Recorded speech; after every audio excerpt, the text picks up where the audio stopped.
Hi, this is Chapter 8, Middle Childhood in Lifespan Human Development.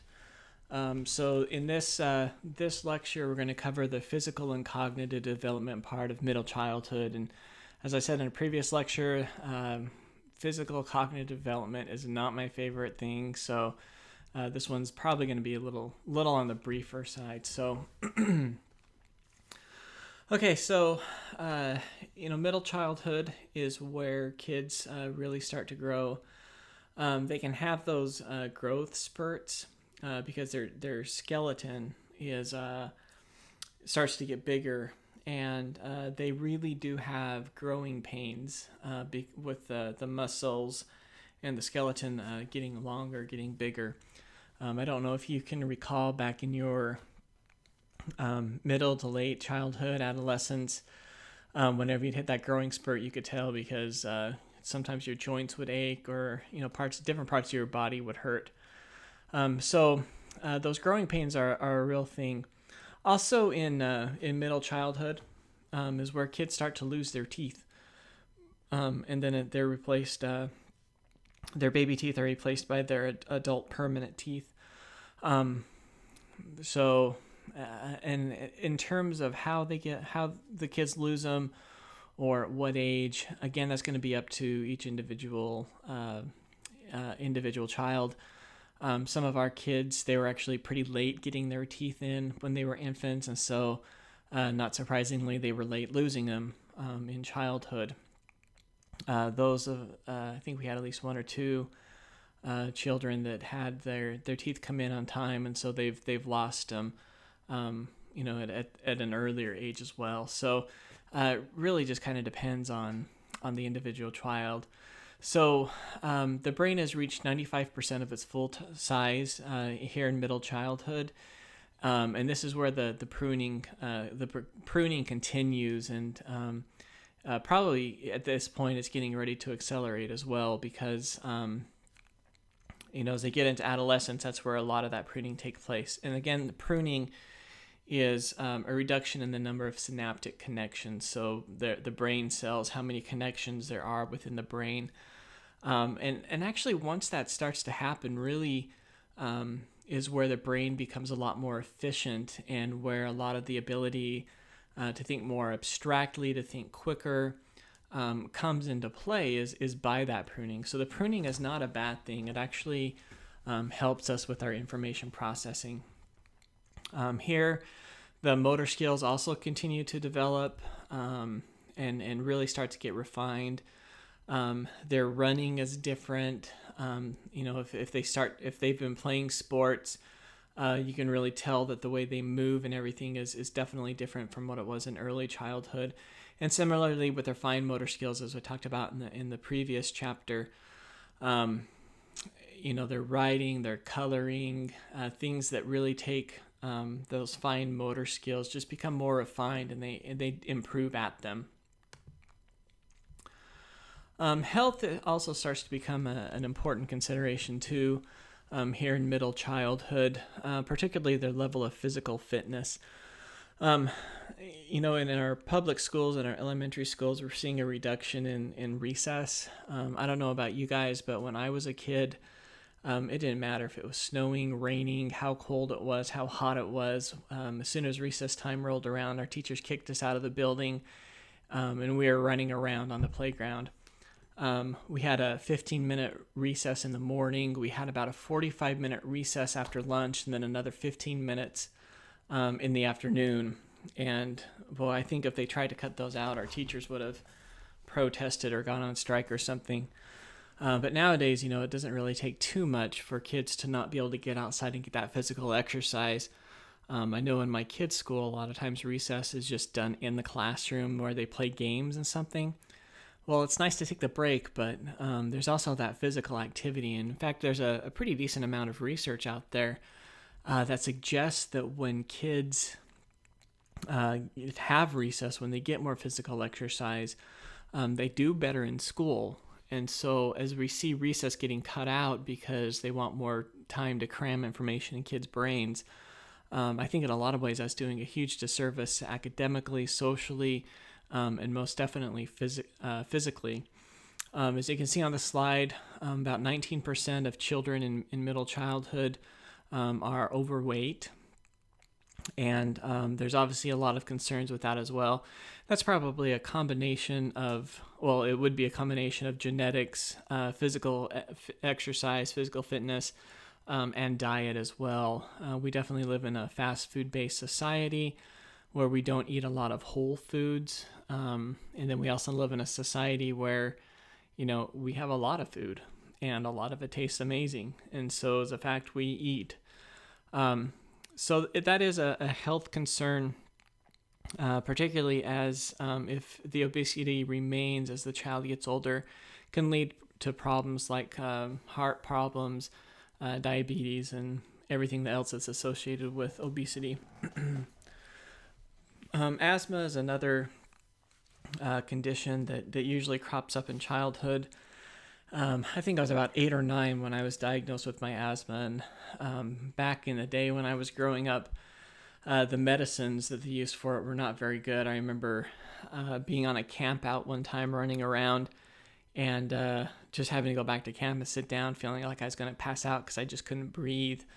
If you wonder what it is like to breathe with asthma, sometime you have a drinking straw, try breathing through that for a little bit. That's about the feeling it is. We do have pretty good treatments now for asthma. It can take a little while to diagnose it. Usually, again, it takes place in middle childhood when they can finally nail it down and say, yeah, this kid has asthma. And then the inhalers and different medications that they have really can do a good job of controlling it.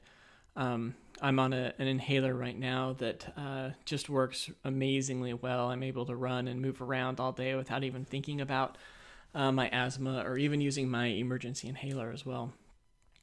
Accidents and injuries are also of concern. I think that kind of goes without saying. And then we also start to see more of a recognition or a rise in psychological disorders and mental illnesses. I think the most popular one would be ADHD, attention deficit hyperactivity disorder. Now, contrary to popular belief, there is no such thing as ADD anymore. I think back in the 80s, maybe early 90s, they split the two, but now it's all ADHD, and they have like different subtypes. So predominantly inattentiveness, predominantly hyperactivity, or a mixture of both of those two. This was one of those disorders back in the day, again, that was probably overly diagnosed. I listened to a child psychiatrist one time talking about his method of medicating children for ADHD. And he said it's really hard for physicians in his position. Some kids definitely have true ADHD and the medication is going to help. But for other kids, it is definitely a family guardian issue. And he said that he knows that that's what it is, that if the kid just had a little bit of structure, a little bit of discipline and warmth in the relationship, that they would be fine. But it's kind of ethically, because he could also give them some medication that's going to help the kid out.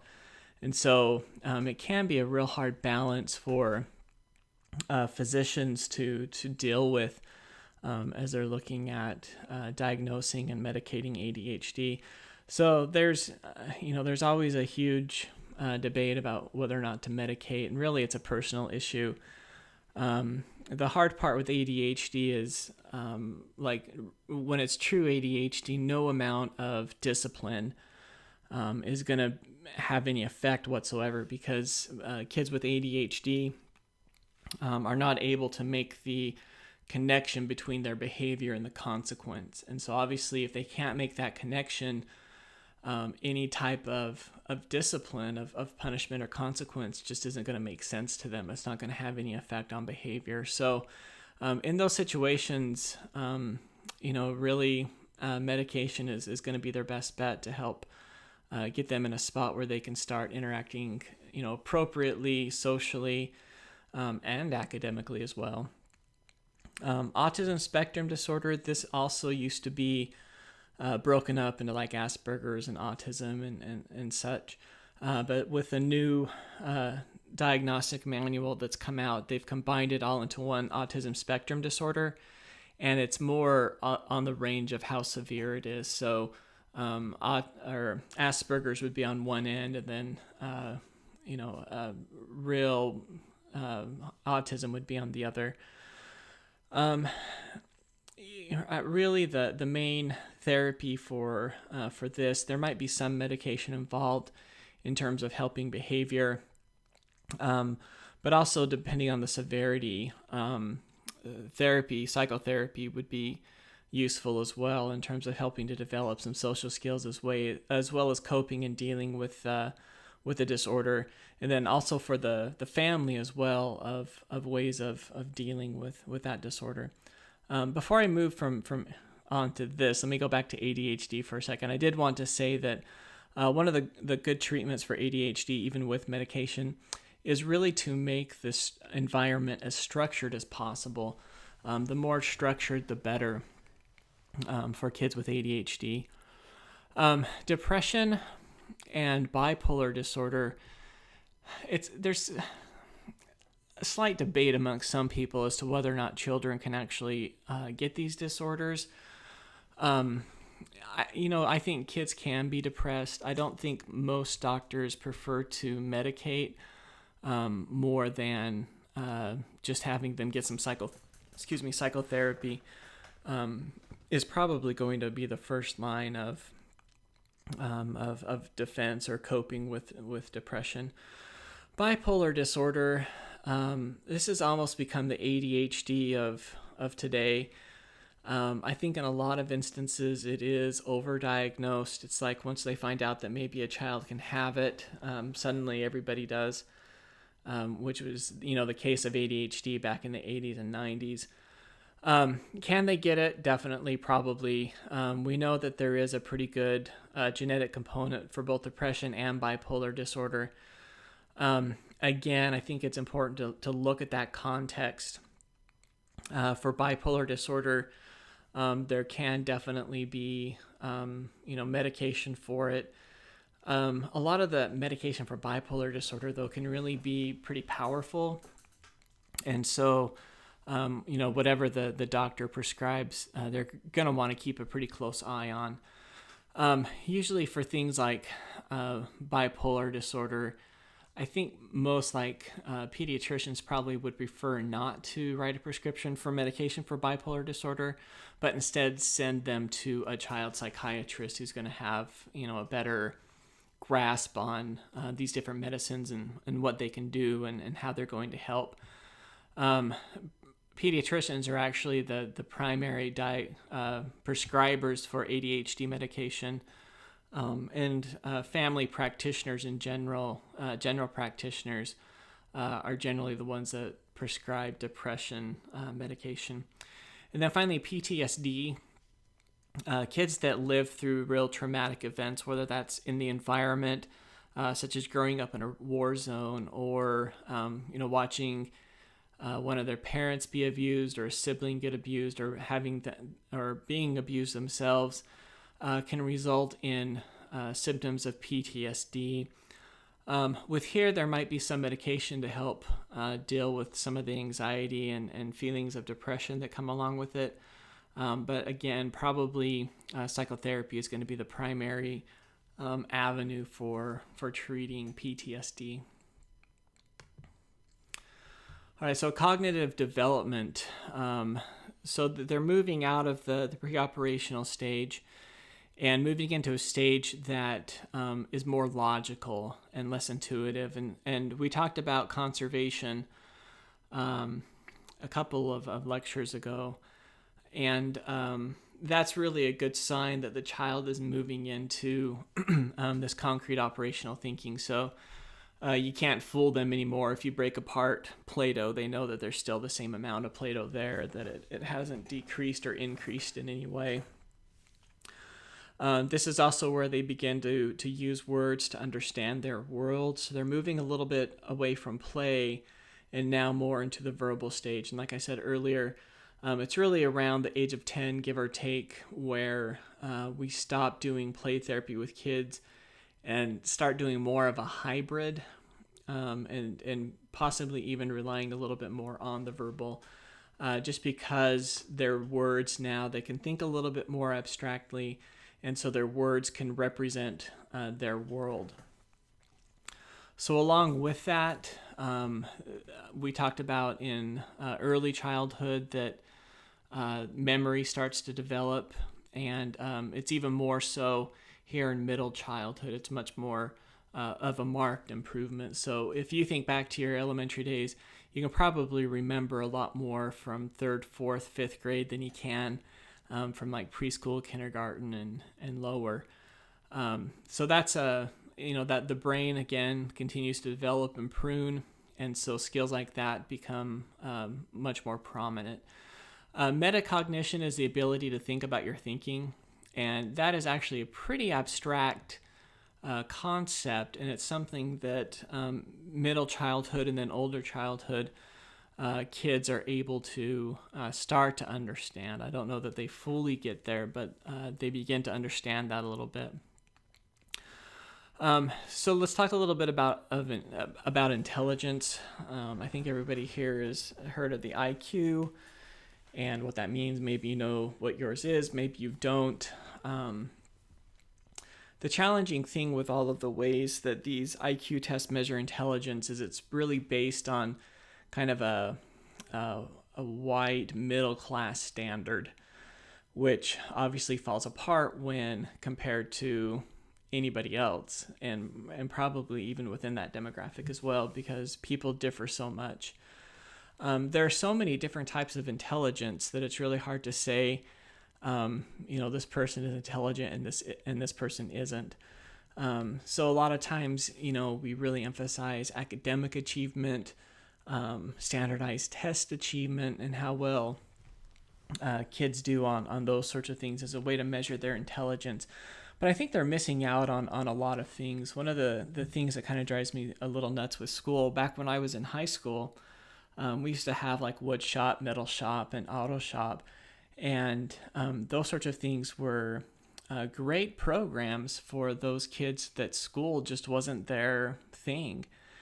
And I think today we've kind of overemphasized the importance of education in a lot of ways, which really does a disservice to these kids who would be able to thrive in these areas like wood shop and metal shop and auto shop. And by learning these types of trades can actually make a pretty decent living without having to go to college. And so I think we have to really be careful about how we think about intelligence. When we say somebody's intelligent, it probably just means that by our standards, we think they're intelligent. But there's so many different types other than just kind of the book smarts or street smarts. We've got artists who, are I think, very intelligent people to be able to create like that. Other cultures are, going to emphasize different parts of intelligence as well. I am not a farmer. I have a little garden, but I could never do it on a large scale, or I could never even do it to be able to survive on my own. But there are people who are very intelligent in that area and know about the ground and about the climate and when to plant and when to harvest and those sorts of things. And I think those people are very intelligent to be able to do that. So there really is just so many different ways of being intelligent that I don't think you can really, these tests and stuff that they have really don't do people, our society, a lot of justice. So school starts to get a little more challenging in middle childhood. I don't know how you guys were raised. I got A's, B's, C's, and D's, like potential letter grades all throughout elementary school. I know with our kids, most of them, when they started out, didn't get the letter grade. It was like a 1, 2, 3, or 4, or like pluses and minuses or something like that. Around middle childhood, in the most situations, that changes now to where they do start receiving letter grades. Curriculum starts to change a little bit. There's less kind of fun topics like coloring and things, and more book learning and memorization and problem solving and those sorts of things as well. One of the challenges, I think, for education is to develop competent learners and critical thinkers, as opposed to just having kids memorize the facts. Unfortunately, I think a lot of the models of education today more focus on the facts because, for a lot of teachers, their salary is dependent upon being able to get their kids to perform well and high on these standardized exams. But really, it's more important about getting people to be able to think and figuring out how they learn best and how to continue learning once they're out of school. So that might seem a little odd, but I think it's important that even after you're done with college and graduated and moving on, that you always continue to learn and continue to think, whether you use the skills that you learned in college or not. But just to continue to do that keeps your mind fresh and young. And then finally, intellectual developmental disabilities. Really, with any of these, the learning disorders, intellectual disabilities, the earlier they're caught, the better the intervention is going to be, and the better the chances the child has to be able to learn how to work around it and to be able to continue to do well and succeed academically and socially. So again, the earlier the better. We talked a little bit about the different types of treatments for ADHD as well, and that is considered a disorder considered by the schools to be a disability, to where special accommodations and things like that can be made for those kids with ADHD. So again, we talked about medication. We talked about structuring the environment as much as possible. And therapy, I think, is also important in this case, because a lot of times kids that have ADHD, if it's gone a while without being diagnosed, their social skills may be lacking as well. And those are some of the things that psychotherapy can help with for those kids. So that is all of Chapter 8, and that actually concludes this first segment of the course. So at this point, once you feel ready and the test is available, you can feel free to go ahead and start taking it.